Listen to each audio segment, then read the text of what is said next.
Ходя пак по улица и пак сам съм, и пак аз съм, и пак там съм. Ей, жив ли съм? Сякаш не, поне дишам още. От въздуха студена тази нощ. Бягам, те със страх ме гонят. Защо ли? Защото съм този, който за прошка не моли. Когато вина не нося, не ме пука хич. И кой си ти да мислиш, че държиш Божия бич? Докато аз на тегличи влача съдбата си, ти се радвай на късмета си, пази главата си, не се меси в делата ми. Те са си мои и бягай надалеч, когато чуеш вручия вой.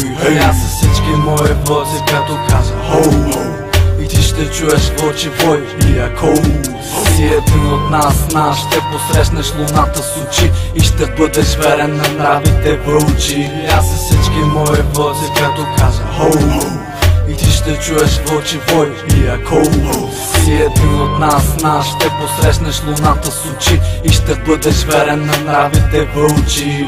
При целия облям в кръв и не пръв ударил, прав съм, прав пред теб като стомана, здрав съм.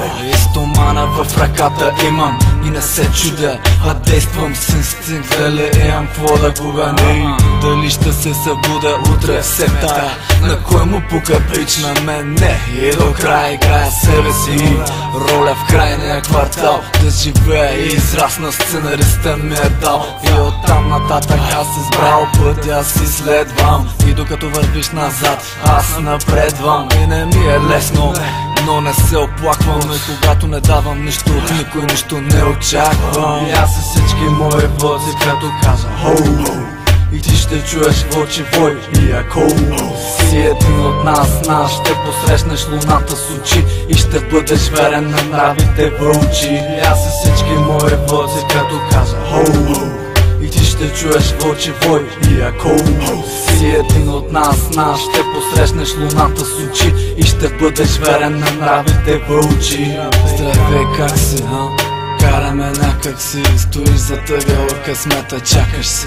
Моя не дойде, тръгнах да го търся, но уви, май някой друг някъде го улови. Но не съм от тия хора с наведени глави. Пак гордо крача и търся пак нови начини, нови варианти да съм на ниво. Прави се хората, лусам и какво? Нормалните не оцеляват. Гледам и вие още шавате, но и да вярвате на лъжи продължавате. Стига, събудете се, откъде ти е нерви толкова години да сте просто жертви. И аз са всички мои вози, като кажа хоу, и ти ще чуеш вълчи вой. И ако си един от нас, ще посрещнеш луната с очи и ще бъдеш верен на нравите вълчи. И аз са всички мои вози, като кажа хоу, и ти ще чуеш вълчи вой. И ако си един от нас, ще посрещнеш луната с очи и ще бъдеш верен на нравите вълчи.